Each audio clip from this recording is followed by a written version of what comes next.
กุจงกันลานยิสุคริมิคลากันจำกันเบียงมีกันปะเทียนอาเมน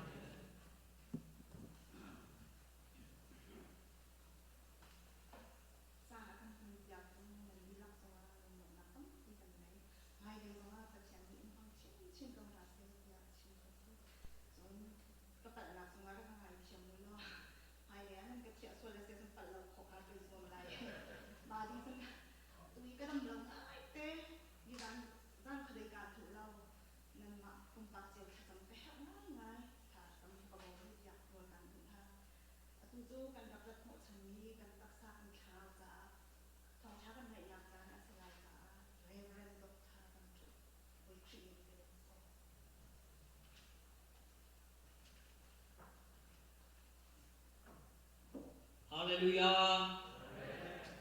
Hallelujah. With I mean, fantastical say.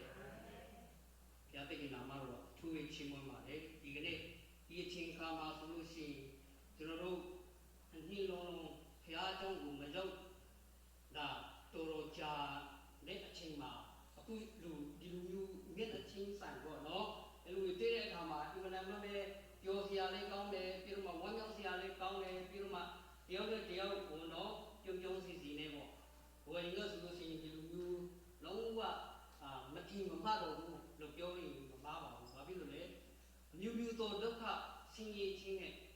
Yoga will not get to look at Chino Rekama, Roma, Federal Yam. I mean, the China losing Genope, Suibono, Corona, Genope, Madame Tambujido, needing today, so that's not building my head. Those who are Fabio Conti Base, Bondo Rating Javase, Hallelujah. You know what? I just put it to rock. You shooting Biroma. You know, he was getting you kill out of Madame, you know, 1 party by day. Suro, Tingale, Dorole, Suro, and Yansone, you know, Didana. Kung api ni surat jenuh diuluare, suro jenuh digane dia cing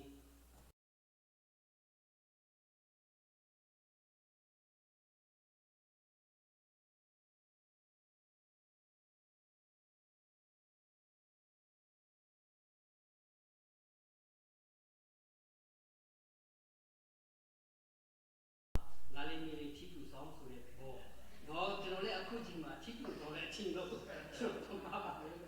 Suro dia cing tu mah jenuh running jenuh ambil lo jenuh kuat suro belum kita amal mesti ragu jenuh tamban mare, suro minta kita jenuh ni mesti dong cing mare. Papi ada yang perlu tinggal mare, di cing kata banyak mak perlu cing jenuh ting doh, di cing gong di jenuh imadan mak mumia lagu cing siwai, jenuh di lebih di perlu yang nak ada mungkin hari kama perlu atong jiwa, jangan ada yang saya pun mana lebih perlu sendiri tasing orang ini doa kita, eba wanita cing jauh sendiri kisah orang ba, Yesus nama sutong ba apa cing, tuwe cing tinggal iro jenuh ni di Pucing ma pingin kare jampai ni padere konsing lega ro ngaru di loka singi tingna wanya yosun kya I sore konsing lega tino yosun ma ngaru di loka singi tingna wanya yosun kya ro dunia di Jawa I sore ha no ra di konsing lega tino ni wenga sing ma suro eri 자사가 루티나가 냐지 다음에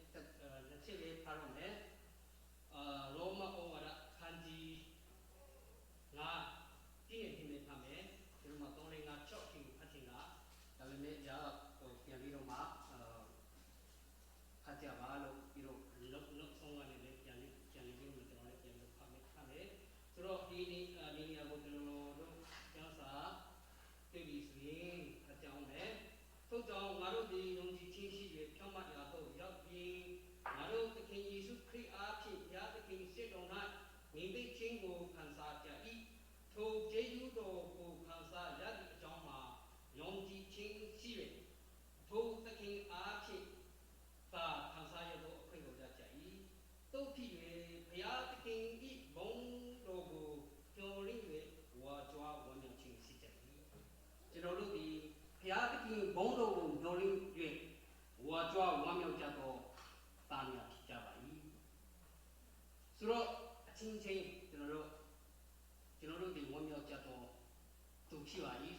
ချင်းလို့ဆက်ကြပါ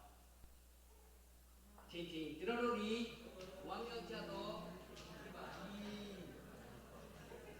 ကျွန်တော်တို့ဒီဝမ်းမြောက်ကြတော့သူကြည့်ပါဝမ်းမြောက်ကြတော့သူကြည့်ပါဤအချင်းတော့သိပါအချင်းပြောကြပါဝမ်းမြောက်ကြတော့သူကြည့်ပါဤဘာဖြစ်လို့လဲကျွန်တော်တို့ဝမ်းမြောက်တော့သူကြည့်လို့ဘယ်လိုလဲဆိုလို့ရှိရင်ယခုအချိန်ကျွန်တော်တို့ကြုံတွေ့ခဲ့တဲ့များကြည့်ပါ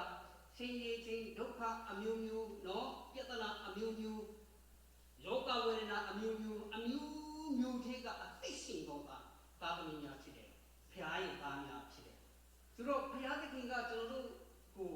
ဘယ်လိုလူချင်းတယ်လဲဘယ်လိုအလူတော်ရှိတယ်လဲပျော်ရွှင်ဝမ်းမြောက်ကြရအောင်ဘုရားသခင်ကိုရှိတယ်ဟာလေလုယာတကလုံးနဲ့ဝတ်တာစာမှာဆိုလို့ရှိရင်ကြည်စေချုပ်ကိုကျွန်တော်တို့ကြည့်နေဆိုတော့အစဉ်အမြဲဝမ်းမြောက်ကြတော့အစဉ်အမြဲဝမ်းမြောက်ကြတော့ဆိုတဲ့စကလုံးကိုစဉ်းစားပါအစဉ်အမြဲကိုဝမ်းမြောက်နိုင်တဲ့လူဘယ်သူလဲအဲ့ဒါကိုကျွန်တော်စဉ်းစားတယ်အစဉ်အမြဲကိုဝမ်းမြောက်နိုင်တဲ့သူကဘယ်သူလဲကျွန်တော်ကြည့်တယ်ဒီလောကမှာကြည့်ပါခူရီးယားမှာအလုပ်လုပ်တဲ့လူဆိုတော့ကိုပြီးတော့မှသိနာလိုက်ပါဝမ်းမြောက်တော့တချို့လူတွေကပတ်စံများရတဲ့အခါမှာဝမ်းမြောက်ချင်တယ်နော်ဝမ်းမြောက်တတ်တယ်ဝမ်းသာကြတယ်ဒါပေမဲ့ကျွန်တော်တို့ခရီးတော်နဲ့အသိရှင်တော်သူတို့တွေခုစင်းစင်ဥစ္စာပေါ်မှာမူတည်ပြီးတော့မှကျွန်တော်ဝမ်းမြောက်တော့သူမဟုတ်ဘူးဟာလေလုယာကျွန်တော်တို့ဝမ်းမြောက်တာကဘယ်နေရာမှာဝမ်းမြောက်ကြလဲဆိုလို့ရှိရင်ကျွန်တော်တို့ဒီခရီးတော်ဒီသိချင်းကလည်းစင်ပြန်ထမ်းတဲ့အခါမှာကျွန်တော်တို့ဟာအဲ့ဒီနေရာမှာလွန်မြောက်ကြတော့သာသမီများဖြစ်တယ်လွန်မြောက်ကြတော့သာသမီများဖြစ်တဲ့အကြောင်းကိုစဉ်းစားပါကျွန်တော်တို့ဝမ်းမြောက်လို့ဘယ်သူကနေနိုင်လဲအဲ့တော့ကျွန်တော်အမေရန်စီမသွားတဲ့နေရာတိုင်းမှာစဉ်းစားတယ်ပြီးတော့မှကျွန်တော်တို့ကဝန်ထုတ်ဝန်ကူကူတမအားလုံးဟာကျွန်တော်တို့မှာမရှိတော့တဲ့ခါကျတော့ဘုရားသခင်အမြင့်တော်နဲ့လွတ်သွားပြီးဆိုတာကိုကျွန်တော်အမေရန်စဉ်းစားတဲ့အခါမှာကျွန်တော်တို့ဒီယခုအချိန်ဒီလောကမှာနေတော်လည်းတဲ့အနာဂတ်အဖြစ်ကိုစဉ်းစားပါကျွန်တော်တို့ဒီနေရာမှာဒီလောက်ကြီးခက်ခဲတဲ့နေရာမှာနေတော်လည်းတဲ့အနာဂတ်စဉ်းစားတဲ့အခါမှာကျွန်တော်တို့ညှို့နှင်းခြင်းအားကြီးရတယ်အဲ့ဒါကိုကျွန်တော်ပြန်စဉ်းစားပါကျွန်တော်တို့ဒီကောင်းကင်နိုင်ငံတော်သိဆိုင်သောဂတိတော်ကိုခံယူကြတော့တာဖြစ်တယ်ဟာလေလုယာဟာလေလုယာကောင်းကင်နိုင်ငံတော်နဲ့ဆိုင်သောနော်ဂတိတော်ကိုခံယူတော့တာမျိုးဖြစ်တယ်ဒါတော့ကျွန်တော်တို့ဘေးထိရောက်မဆိုကျွန်တော်တို့ခရိယာကြီးပြောဆိုဝမ်းမြောက်နိုင်တော့အခွင့်အလမ်းရှိတယ်ပြောဆိုဝမ်းမြောက်ကြတော့သာသမီများဖြစ်ကြတယ်ဆိုတော့ကျွန်တော်ဘုရားပေးချင်ပါတယ်ထို့ကြောင့်ဒီအရာနဲ့ပတ်သက်ပြီးတော့မှကျွန်တော်တို့ဘုရားသခင်ကလည်းကျွန်တော်တို့ဒီပြောဆိုဝမ်းမြောက်သောအသိဓာတ်နဲ့အသိရှင်ဖို့ရလမ်းပြပို့ဆောင်သောဘုရားသခင်ဖြစ်တယ်ပြီးတော့ဒီအကြောင်းနဲ့ပတ်သက်ပြီးတော့မှကျွန်တော်အချက်၃ချက်ကိုကျွန်တော်ရှင်းပြချင်ပါတယ်ဆိုတော့နံပါတ်1အချက်အနေနဲ့ခရိယန်ဖြစ်ခြင်းဟူသည်ဘာကိုဆိုလိုတယ်နော်ခရိယန်တယောက်ဖြစ်ခြင်းခရိယန်ဖြစ်ခြင်းဟူသည်ဘာကိုဆိုလိုတယ်အပေနေအဲ့ခရိယန်တယောက်ဆိုတာကဘာခရိယန်တယောက်ဖြစ်ကြောင်းကိုဘယ်လိုလဲကျွန်တော်တို့သိရမယ်ဒါကျွန်တော်တို့ဒီခရစ်တော်ကအသိတော်ဖန်ဆင်းတဲ့ခံရပြီးဆိုတာကျွန်တော်သိရတယ်ပြီးတော့မှဘူရောကိုယုံကြည်ခြင်းအားဖြင့်ငါတို့ဤဖြောင့်မတ်ရာတော့ကြောက်ကြတယ်ဆိုတာကိုလည်းကျွန်တော်တို့သိတယ်ပြီးတော့မှသခင်ဘုရားရဲ့ဘုံအပကြီးကိုအရင်လုံးကပြည့်စေတယ်ပြီးတော့ဘုရားသခင်ရဲ့နော်ရန်သူဖြစ်တယ်အဲ့ရန်သူဖြစ်တဲ့နေရာကနေကျွန်တော်တို့ကပြန်လည်ပြီးတော့မှသိမြချင်းကိုခံပြီးတော့မှဘုရားသခင်ရန်သူဖြစ်တာကိုဘုရားသခင်ခမေးတော်ရဲ့သာသမီအဖြစ်တော့ဘုရားသခင်ကြောင်းလေးဖြစ်တယ်ဆိုတာကျွန်တော်တို့သိရတယ်အဲ့လိုသိတဲ့လူတိုင်းဟာဆိုလို့ရှိရင်ဒါတွေကကျွန်တော်တို့ဝမ်းမြောက်ကြုံရနိုင်တယ်နော်အဲ့ဒီဟာကိုကျွန်တော်တို့ပြောင်းလဲပြီးတဲ့ဘုရားသခင်ကျွန်တော်ဒီဟာဒီကိုကျွန်တော်တို့ကဘုရားသခင်ကကျွန်တော်တို့ကိုလည်းဒီလိုပြန်ကြည့်တဲ့အခါမှာအတိကိုလုံးဝမရှိတော့သူပြည့်တော့ကျွန်တော်တို့ကိုဖတ်ယူသွားတယ်ကျွန်တော်တို့အတိမရှိတော့ဘူးဖတ်ယူသွားတယ်ပြီးတော့ကျွန်တော်တို့ဒီလူမျိုးဘုရားသခင်ဖတ်ယူတော့ကျွန်တော်တို့ဒီညီမချင်းရဲ့ဆန်တော့နော်ဖြစ်တည်ခြင်းအဲ့ဒီညီမချင်းရဲ့ဆ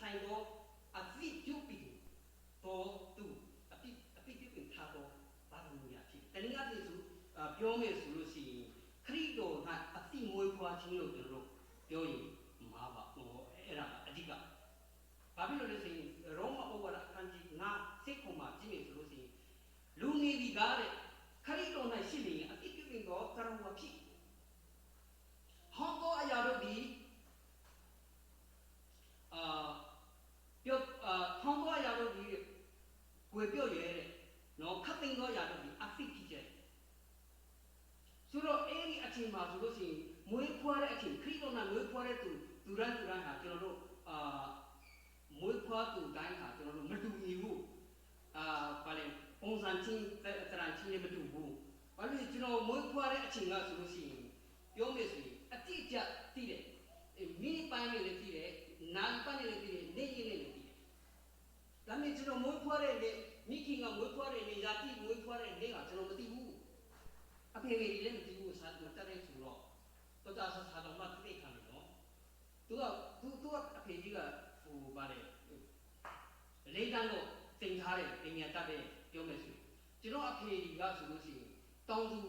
င်သူဒီဆိုတော့ပူပြီးတော့မှမသိဘူးကျွန်တော်မွေးဖွားတဲ့နေ့ကိုမသိဘူးဒါနဲ့ဝင်းကြီးမွေးဖွားတဲ့နေ့ဟာတိတိကျကျသိတယ်နာရီနဲ့စက္ကန့်နဲ့သတ်မှတ်ဟောအတိကျသိတယ်ဒါမွေးဖွားတဲ့အချိန်နော်ဘုရားသခင်ကမွေးဖွားတဲ့အချိန်ယေရှုခရစ်တော်ကမွေးဖွားတဲ့အချိန်ဒီနေရာမှာလည်းပဲညီကူများအားလုံးတိတိကျကျသိတဲ့လူရှိကောင်းရှိလိမ့်မယ်မသိသေးနဲ့တပီးပြီးနဲ့နားလေပြီးတော့မှပွင့်သွားတဲ့လူတွေရှိကောင်းရှိလိမ့်မယ်ဒါကျွန်တော်တို့ဗာလေဘယ်သူကမှတူကြည့်ဆိုတာမပြောနိုင်ဒါမျိုးနဲ့မပြောင်းလဲတော့ခရိယာမကြည့်ဘူးဆိုပြီးတော့မှကျွန်တော်တို့ပြောလို့မရဘူးလို့လည်းမရဘူးဆိုတော့အဲ့ဒီနေရာမှာမတူညီကြတဲ့တရံကြီးအများကြီးရှိခဲ့ပါတယ်ဘုရားသခင်ကကျွန်တော်တို့ကဒီမျိုးသိပြန်လေပြီးတော့မှသိဉာဏ်ချင်းကိုကျွန်တော်တို့ပြင်ဆင်ထားတဲ့အခါမှာကျွန်တော်တို့ဒီခံစားခွင့်ကိုတမျှကိုကျွန်တော်တို့ပိုင်ဆိုင်ရတယ်ခံစားခွင့်ကိုတမျှကိုကျွန်တော်တို့လည်းခံစားရတယ်အဲ့ဒီခံစားရတော့သူဖြစ်တယ်ခရစ်တော်နီးတူကျွန်တော်တို့အတူတူနော်ခံစားခွင့်ရှိတော့သားသမီးများဟာခရိယာလို့ဖြစ်တယ်ဒါကြောင့်မလို့ကျွန်တော်တို့ဒီတကယ့်ကိုကောင်းကြီးခံစားဖို့သူလို့ပြောရမှာကခရစ်တော်၌မွေးဖွားသောသူတွေတကယ့်ကိုကောင်းကြီးခံစားတော်သူဖြစ်တယ်ကောင်းကြီးဆိုတာအဲ့ဒီညမှာဖြစ်တယ်အဲ့ဒီညမှာရှိတယ်ဟာလေလုယာကျွန်တော်ကောင်းကြီးဆိုတာစိတ်တင်ဥစ္စာမဟုတ်ဘူးကျွန်တော်ကောင်းကြီးဆိုတာငွေကြီးကြီးမဟုတ်တဲ့ကမ်းမဟုတ်ဘူးဒီဟာဒီကကျွန်တော်ပါသွားနိုင်မှာလည်းမဟုတ်ဘူးခရစ်တော်၌အသိရှင်ချင်းခရစ်တော်၌ရှိချင်းခရစ်တော်၌အသိမွေးဖွားခြင်းခရစ်တော်၌သာကျွန်တော်တို့ပျော်စိမ်ဝမ်းမြောက်ခြင်းသာရင်ခရိယာလို့နာမည်သမုတ်ခေါ်ရခြင်းဖြစ်တယ်ဆိုတော့ကျွန်တော်ရှင်းပြနေပါတယ်ဒါကြောင့်မို့လို့မိတ်ဆွေယခုချိန်ခရစ်တော်၌အသိမွေးဖွားတော်သူတကယ်ဟောက်ရလားဆိုတာကိုယ့်ကိုချက်လို့ဖို့မနာဘူးအနေနဲ့ဆိုတော့ကျွန်တော်ပြောချင်ပါတယ်ဆိုတော့ဒုတိယချက်အနေနဲ့ပြန်ပြီးတော့မှပြောချင်တာကခရိယန်တွေကအဘေကပြောစေမနေဆိုတာနော်အဘေကပြောစေခရိယန်ဆိုတာခရိယန်တွေကိုအဘေကပြောစေတယ်လေခရိယန်တွေကပြောစေကြတယ်သူမွတ်စလင်တွေပြောတယ်နော်အဲ့ဘုရားဒီတွေပြောတယ်မြို့ပြသောဘာသာကန်းကြီးတွေကပြောတာခရိယန်တွေကပြောစေကြတယ်ခရိယန်တွေကတရုတ်တွေကအချင်းချင်းချစ်ကြတယ်အဲ့လိုသူတို့ကပြောတဲ့ဟာတွေကဘာဖြစ်လို့ခရိယန်တွေကပြောစေကြတယ်အဘေကပြောစေတယ်အဲ့ဒါကိုနော်ကျွန်တော်နည်းနည်းရှင်းပြချင်တယ်ဒါရီရဆိုလို့ရှိရင်ကျွန်တော်တို့ဘုရားသခင်ချစ်ချင်းမေတ္တာကိုနားလည်လို့တာပဲဝမ်းလို့ရတာဖြစ်တယ်နားလည်လို့တာပြောဆိုရတာဖြစ်တယ်ဘုရားသခင်ချစ်ချင်းမေတ္တာကိုနားမလည်ဖြစ်ဘူးဆိုရင်ထိုအရာများကျွန်တော်ပြောစရာအကြောင်းမရှိဘူးဒီပါတချို့သောလူတွေပြောဆိုနိုင်ကြတာလားဆိုရင်မပြောဆိုနိုင်ကြဘူးငွေကြီးအများကြီးရှိတော်လည်းပဲသူမပြောနိုင်ဘူးငွေကြီးကိုပဲအမေရိကန်စဉ်းစားတယ်ဆိုတော့အဲ့ဒီခါမှလည်းစဉ်းစားတယ်ပြီးတော့မှထားတဲ့ခါမှလည်းစဉ်းစားတယ်အဲ့ငွေကြီးကသူတို့ပြန်ပြီးတော့ထွက်ပါရနော်မသိလို့သူတို့ကအဲ့ဒီနေရာမှာသူတို့ကပြောမယ်ဆိုပြီးတော့မှငွေကြီးပုံမှာသူတို့ကနော်ထားနေလို့အများကြီးရှိတယ်ဒါပေမဲ့ငွေမရှာနဲ့ကျွန်တော်ပြောချင်တာမဟုတ်ဘူးကျွန်တော်ကကိုအလုံးလုံးတာငွေရှာရတယ်နော်ကျွန်တော်အလုံးငွေရှာရတယ်ငွေမရှိသေးတဲ့ကျွန်တော်အသက်ရှင်လို့လည်းမရဒါပေမဲ့ကျမ်းစာကဒီငွေမရှာနဲ့ဆိုပြီးတော့မှပြောတာကအဲ့ဒီဘုရားသခင်ရဲ့ခရစ်တော်နဲ့မမွေးဖွားဘဲနဲ့ဒီငွေကိုအရင်ဆုံးမရှာနဲ့ဆိုတာကိုတော့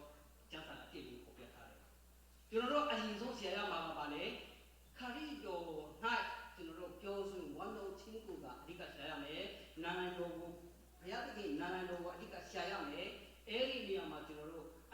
သွားပြီဆိုရင်ကျွန်တော်တို့ဘယ်နေရာကိုပဲအလုပ်လုပ်ကျွန်တော်တို့ပြောဆိုရင်နိုင်တယ်ပြောဆိုလုပ်ရတယ်ဒါကြောင့်ဖြစ်ရဟိုသမျှပုံမှာကျွန်တော်တို့ပြောဆိုနိုင်တာကခရိယာတရုတ်ဖြစ်တဲ့သူကြောင့်မလို့ကျွန်တော်တို့ပြောဆိုရင်နာဖြစ်တယ်ဆိုတာကျွန်တော်ပြောချင်ပါတယ်အဲ့ဒီအမှာဆိုလို့ရှိရင်ကျွန်တော်တို့ပြန်ပြီးတော့မ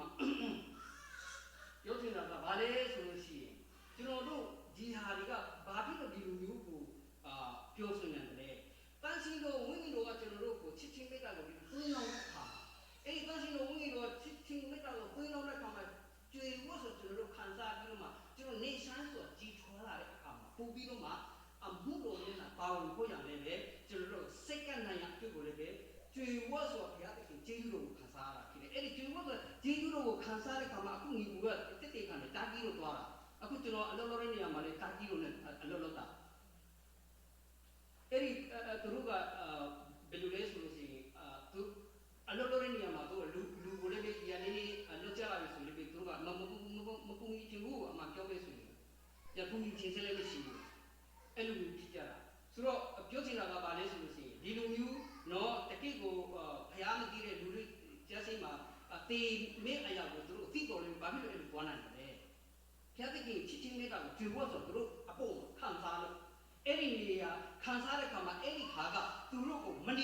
ေနိုင်အောင်လို့တိုက်တွန်းတာဘုရားသခင်ဝိညာဉ်တော်ကကျွန်တော်တို့အထဲမှာဝင်သွားပြီဆိုဘုရားသခင်ချစ်ချင်းမိတာကိုဒီအထဲမှာသွင်းအောင်သွားပြီဆိုကျွန်တော်တို့မနေနိုင်တော့ဘူးကျွန်တော်တို့သွားရတယ်ကျွန်တော်တို့ဟောရတယ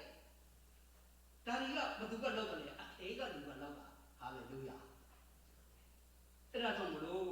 ကျွန်တော်တို့ခရိယာန်ဖြစ်ချင်းရဲ့ပြောဆိုခြင်းဟာသူအရာများကကျွန်တော်တို့ခက်ခဲမှုကိုကြော်လွှားစေတာချစ်ချင်းမှုကိုဒီဆိုင်ရေးဒီဟာတွေကကျွန်တော်တို့ပို့ပြီးတော့မှနေဆန်းဆိုတာဒီကိုလူချင်းတယ်ဆိုတော့ဒီနေရာနဲ့ပတ်သက်ပြီးတော့ကျွန်တော်တို့ရဲ့ဘုရားသခင်ရဲ့ဂူတော်ရဲ့ချစ်ချင်းမေတ္တာဂူတော်ရဲ့ချစ်ချင်းမေတ္တာကကျွန်တော်တို့ကိုအချင်းချင်းချစ်ခင်စေတယ်နော်အချင်းချင်းအခုနကျွန်တော်တို့ချစ်ရတာဘာကြောင့်ချစ်ရတယ်ကျွန်တော်တို့ချင်းလူမျိုးတွေကဆိုလို့ရှိရင်ဟိုအစင်ကလာကနေကျွန်တော်တို့တရုတ်လူမျိုးချင်းလူမျိုးတွေကျွန်တော်တို့ချစ်ရတာကဒီကအစင်ကလာနော်အရင်ကလေးကနေဒါကမီးလူထလာချစ်ရတယ်ဒါပေမဲ့တချို့သောလူတွေကအဲ့လိုမဟုတ်ဘူးကျွန်တော်တငယ်ချင်းဘန်ကောက်မှာနေတဲ့တငယ်ချင်းအတူတူကြောင်းနေတဲ့လူတယောက်ကပြောတာမပြောတယ်ဆိုကျွန်တော်ကလည်းခရစ်တော်နာအသက်မရှိခင်တဲ့အဲ့ဒီအသက်မရှိခင်ကကျွန်တော်တို့ဖမီတာဆုမှာတဲ့အဖေအမေပြီးတော့မှညီတယောက်နဲ့၄ယောက်ပဲရှိနေတယ်အဲ့ဒီ၄ယောက်ထိလာတဲ့တခါမှကျွန်တော်စကားမပြောဘူးတဲ့တခါမှစကားမပြောဘူးသူတကယ်တယောက်ကသူဖြစ်ချင်တဲ့ချိန်ဖြစ်သွားပြီတဲ့မနေ့အစောကြီးအလောလောကိုသွာ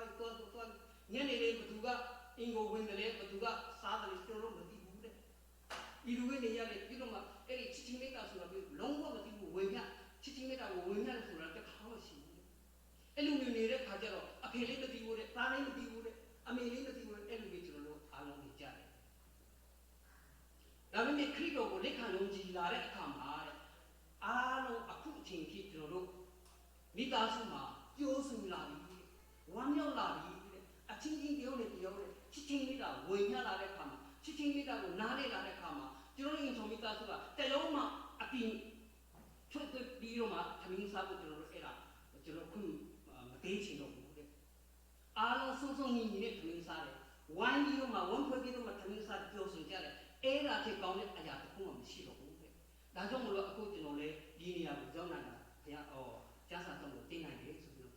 ့အဲ့ဒီတိတ်ခါမှုတယ်ဒါကျွန်တော်ပြောချင်တာကဘာလဲချစ်ချင်းမေတ္တာဘုရားသခင်ချစ်ချင်းမေတ္တာကိုကျွန်တော်နားမလည်ဘူးစီအဲ့ဒီချစ်ချင်းမေတ္တာကျွန်တော်တို့တွင်းလုံးချင်းမခံဘူးစီလူတွေကိုအရန်ကျွန်တော်တို့မချစ်နိုင်ဘူးမချစ်တော့ဘူးအခုနောက်ကျွန်တော်တို့ချစ်ချင်းမေတ္တာရှိတာကဘာကြောင့်လဲဘုရားသခင်ရဲ့ချစ်ချင်းမေတ္တာအားဖြင့်ကျွန်တော်တို့တယောက်နဲ့တယောက်အချင်းချင်းချစ်ခင်ကြတယ်တယောက်နဲ့တယောက်ကျွန်တော်တို့ပေါင်းတင်ဦးနေဆက်ဆံကြတယ်ဒါမှမဟုတ်ဆိုရင်ကျွန်တော်တို့အဲ့ဒီအခြေအနေမျိုးမှာကျွန်တော်တို့အသိရှင်နာမှာမဟုတ်ဘူးအခုအလုံးလုံးနေရသူတည်းနာတော့ကြည့်ပါဘူးပြီးတော့မှနော်မေတ္တာဆိုတာမရှိဘူးခွန်ပါတယ်ကျွန်တော်တို့ချင်းလူမျိုးများဆင်းရဲတော့တယောက်နဲ့တယောက်အခုခေမပြီးတော့ကျွန်တော်တို့သိရှင်တော့ဒီနေ့အချင်းကျွန်တော်တို့အဲ့လိုနေကြတာဒါကြောင့်လို့ဒီနေရာမှာဘုရားသခင်ရဲ့ချစ်ချင်းမေတ္တာအားဖြင့်ပဲကျွန်တော်တို့ကဝမ်းပြီးတော့မှစုပေါင်းနိုင်တယ်ပြီးတော့မှကျွန်တော်တို့ချစ်ခင်နိုင်တယ်ကျွန်တော်တို့ထမင်းအတူတူစားနိုင်တယ်ပြီးတော့မှတယောက်နဲ့တယောက်ချစ်ခင်ဆက်ဆံပေါင်းသိနိုင်တယ်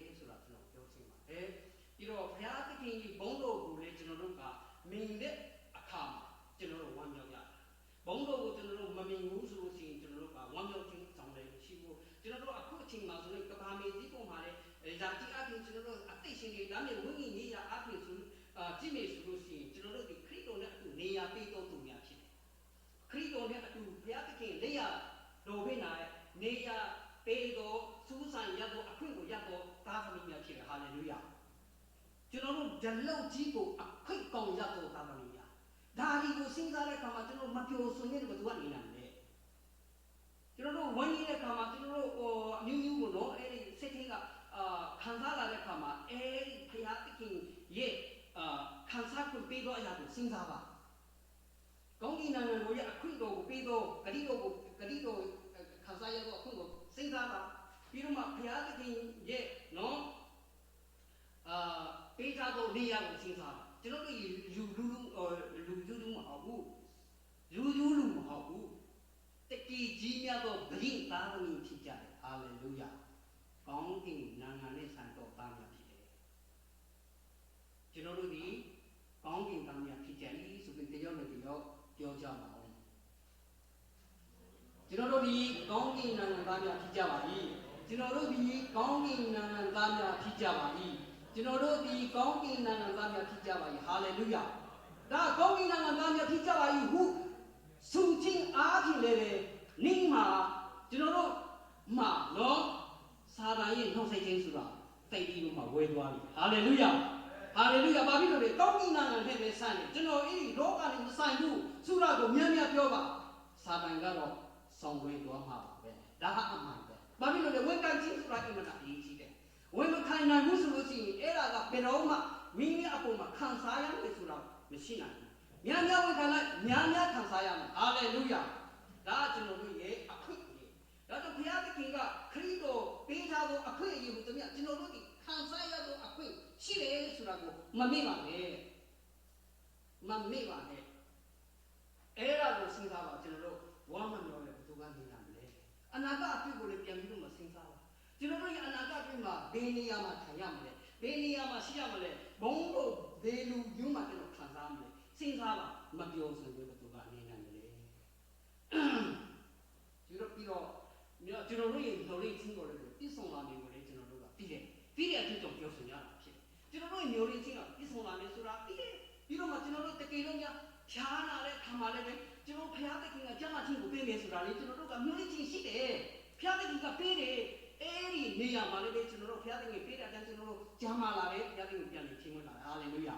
ဒါဒီကလည်းဘုရားသခင်ကကျွန်တော်တို့ပြင်ဆင်ထားတဲ့ဥစ္စာဖြစ်ပြီးတော့မှတကယ်လို့များစင်ရင်မင်းပါတဲ့လူတွေအတွက်ကိုလည်းပဲကျွန်တော်တို့စင်ရင်တွေမင်းပါတယ်ဒါပေမဲ့ဒီနေရာမှာလည်းဘုရားသခင်ကိုအားကိုးဆုံးခြင်းအားဖြင့်ဒီအရာများအားလုံးပါလည်းပဲဘုရားသခင်ချမ်းသာကြွယ်ဝခြင်းကိုပြန်ပြီးတော့မှပြင်ဆင်ထားတဲ့ဆိုတာကိုလည်းမမေ့ပါနဲ့ဘုရားသခင်ကပြန်လည်ပြီးတော့မှချမ်းသာကြွယ်ဝခြင်းကိုသင်ပေးပါလိမ့်မယ်ငြိမ်သက်ခြင်းချမ်းသာခြင်းနှလုံးသားအပြည့်အဝဘုရားသခင်ပေးပါလိမ့်မယ်ဟာလေလုယာဒါဒီကိုကျွန်တော်စဉ်းစားပါဘယ်တော့မှမပြောဆိုတဲ့ဝမ်းမလို့မနေနိုင်ဘူးဆိုတာကျွန်တော်အတိတ်အနေပြောချင်တယ်ရေးဝံပြောချင်တယ်ပြီးတော့နံပါတ်3အချက်အနေနဲ့နော်ပြန်ပြီးတော့မှနောက်ဆုံးအချက်ခရိယာအနေနဲ့ကျွန်တော်အမြင်ဆုံးနေထိုင်သိတဲ့နေတော့အသိရှင်နေတယ်ခရိယာတယောက်အနေနဲ့ပေါ့နော်ဘယ်လိုအသိရှင်သိတယ်ဆိုတာကျွန်တော်တို့ဒီလောကမှာခုနကျွန်တော်ပြောသလိုဆင်းရဲဒုက္ခအမျိုးမျိုးပြဿနာအမျိုးမျိုးသောဝေဒနာနဲ့ကျွန်တော်တို့ကြုံတွေ့တော်လည်းပဲဝမ်းမြောက်တင်တယ်ဆိုတာကျွန်တော်ပြောချင်ပါတယ်ဝမ်းမြောက်တင်တယ်ဆိုတာကျွန်တော်ပြောချင်ပါတယ်ဘာဖြစ်လို့လဲဆိုလို့ရှိရင်ကျွန်တော်တို့ဒီထိုးအရာများအားလုံးကိုကျွန်တော်တို့ဘုရားသခင်ကချုပ်ကန်ထားတယ်ဆိုတာလေးကျွန်တော်တို့မမေ့ဖို့ကျွန်တော်ပြောချင်ပါတယ်ဝမ်းနေချင်းကြေကွေးချင်းအမျိုးမျိုးနော်တေချင်းကိုချင်းနာချင်းပြီးတော့မှအမျိုးမျိုးသောဒုက္ခဆင်းရဲခြင်းပြဿနာအမျိုးမျိုးအဲ့ဒီအရာအားလုံးဟာဆိုလို့ရှိရင်ဘုရားသခင်ကချုပ်ကန်ထားတယ်ဘုရားသခင်ကချုပ်ကန်ဘလို့ပဲခက်နေပါစေဘလို့ပဲဒုက္ခရောက်ပါစေဘုရားသခင်ကဒီအရာများအားလုံးချုပ်ကန်နေဆိုတာကိုသိချင်းအားဖြင့်ဝမ်းမြောက်မနေနိုင်ဘူးဟာလေလုယာဘုရားသခင်ကကုန်လုံး control လုပ်တယ်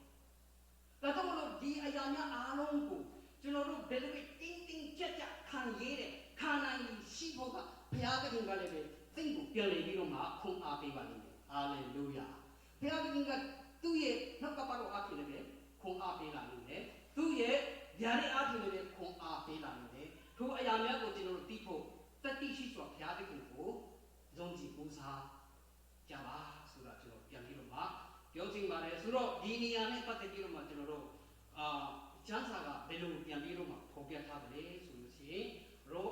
မန်အခန်းကြီး3ကနေ4 5ကိုကျွန်တော်တို့ပြန်ပြီးတော့မှကြည့်နေဆိုလို့ဘယ်လိုပြန်ပြီးတော့မှဖော်ပြထားတယ်ဆိုရင်ကျွန်တော်တို့ဟာနော်ဆင်းရဲဒုက္ခထိကဘာဖြစ်လို့ပြောဆိုရတယ်ဝမ်းမြောက်သိတယ်ကျမ်းစာကအကျက်လေးမှာဖော်ပြထားတယ်အခုနရိုမန်ထိကနော်အကြောင်းကတဲ့ဒုက္ခဆင်းရဲခြင်းကိုသိခံခြင်းကိုပြုစုတယ်နော်အကြောင်းကဒုက္ခဆင်းရဲခြင်းကိုသိခံခြင်းကိုပြုစုတယ်သိခံခြင်းဒီလေသိသိခြင်းရှားခြင်းကိုပြုစုတယ်ဒီလိုမှသိသိခြင်းရှားခြင်းဒီလေမျောလင့်ခြင်းကိုပြုစုတယ်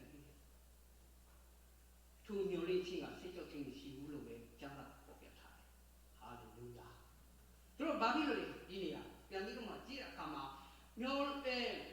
အဘိဓမ္မာဟူမူကားငါတို့အားပေးတော်မူသောသန့်စင်သောဝိညာဉ်တော်သည်တဲ့ဘုရားသခင်၏မေတ္တာတော်ကိုငါတို့စိတ်နှလုံးထဲသို့သွင်းလောင်းတော်မူ၏တဲ့ဘုရားသခင်ရဲ့ချစ်ခြင်းမေတ္တာကိုငါတို့စိတ်နှလုံးထဲကသွင်းလောင်းတော်မူ၏တဲ့သူသန့်စင်သောဝိညာဉ်တော်၏သွင်းလောင်းတော်မူခြင်းကိုခံလိုက်တာနဲ့တပြိုင်နက်ပြောလိမ့်ခြင်းအပြောင်းအရှိလာလို့ပဲခံခဲ့ဖို့တဲ့လူတွေပို့ပြီးတော့မှတင်လာတယ်လို့ကျွန်တော်ယုံကြည်ပါတယ်။ဘာဖြစ်လို့ဒီသန့်စင်သောဝိညာဉ်ကိုခံတယ်ဆိုတဲ့ဟာကအလကားမဟုတ်ဘူး။ခွန်အားအပြောင်းရတယ်။ဘယ်လိုပဲဖြစ်ဖြစ်ဒီကနေတွင်းထောက်အားတွေဘူးဟာကိုမကြည့်တော့ဘူး။ဘူးဟာကိုလည်းအရှင်းနဲ့လုံးဝမရှိတော့ဘူး။စိတ်ကိုပဲတွင်းပြီးတော့ပုံဆောင်သွားတာဖြစ်တယ်။သူအရာများကိုခံစားတော့သူတွေဖျားတဲ့ခင်ခံနိုင်ဝမ်းမလို့ပဲသူကနေနိုင်တယ်။ဘလို့ပဲဒုက္ခဆင်းရဲခြင်းအမျိုးမျိုးပြဿနာကိုခံတော်လည်းပဲသူအရာကလုံးဝကိုအနိုင်ယူသွားနိုင်မယ်ဆိုတာကျွန်တော်ပြောချင်ပါတယ်ဆိုတော့ဒီနေရာမှာလည်းကျွန်တော်တို့ဘဝကိုကြည့်ပါအတူချုံးနဲ့ကျွန်တော်သွားပြီနော်ဆိုတော့အမျိုးမျိုးကိုပြဿနာဖြစ်ဖြစ်မှုဆင်းရဲခြင်းနော်ဒုက္ခဝေဒနာစိတ်ပြည့်ခြင်းဝမ်းနည်းခြင်းအဲ့ဒီတော့ဖြစ်လာခြင်းအမျိုးမျိုးဒီမှာအထင်အမြင်သိခြင်းကျွန်တော်အထင်အမြင်သိခြင်းကိုအများကြီးခံရပါဟုတ်တယ်မို့လားအဲ့ဒါကျွန်တော်ဝေဒနာခံရတာမပြောတော့ဘာအထင်အမြင်သိခြင်းကကျွန်တော်တို့အမျိုးမျိုးခံစားရပါတယ်အနည်းလေးခံစားရတယ်နော်လူအခုသူတို့အဲ့ဒီဟောပေါ့နော်အနည်းခံရမလားလို့နေရာမှာလည်းအနည်းခံရတဲ့အမျိုးမျိုးရှိပါတယ်ပြီးတော့မှអော်လိုက်နော်မြင်းမြင်းလောက်ဆိုပြီးတော့မှလောရအချင်းရှိတယ်မဟုတ်ဘူးလားဒါဒီကျွန်တော်တို့အမျိုးမျိုးကိုနော်အဲ့ဒါစစ်ဖြစ်စီမှုအများများတယ်ဒါပေမဲ့အဲ့ဒီနေရာမှာစစ်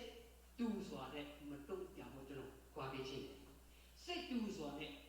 မပြောဖို့သူများကဒီလိုတိုက်ဆန်ပြီးတော့မှနော်လောကအရာချွဲတဲ့အချင်းရှိတယ်အဲ့ဒီဟာကိုချက်ကနေမပြောမိဘူးလားကျွန်တော်တတိပေးခြင်းပါပဲဒါဒီကနန်ချင်းရဲ့ဟိုကခွန်အားမဟုတ်ပဲလေ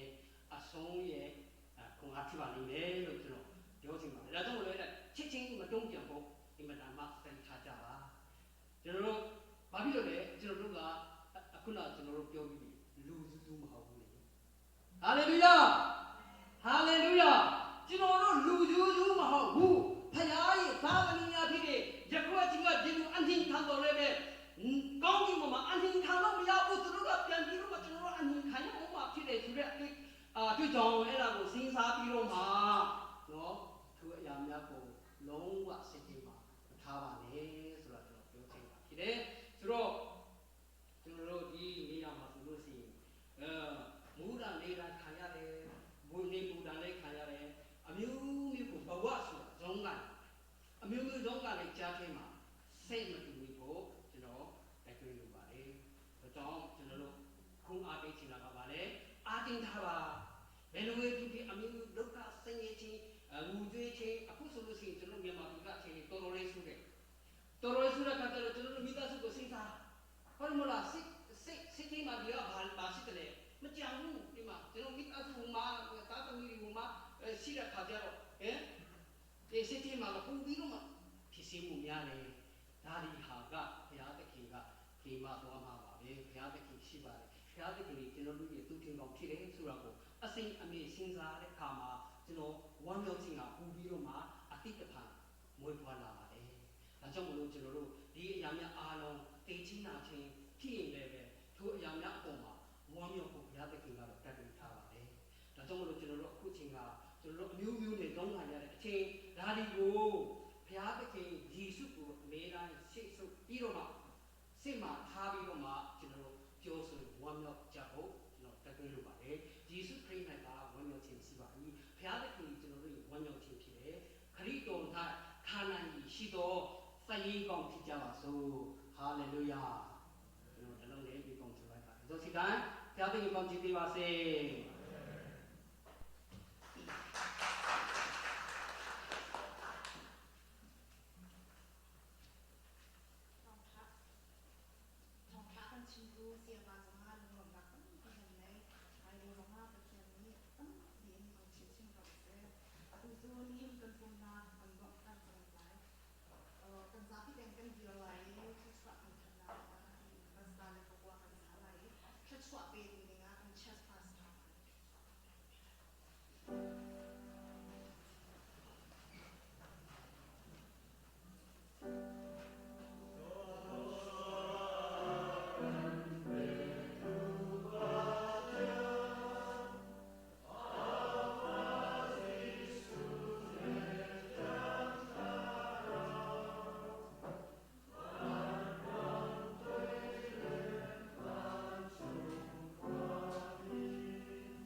Following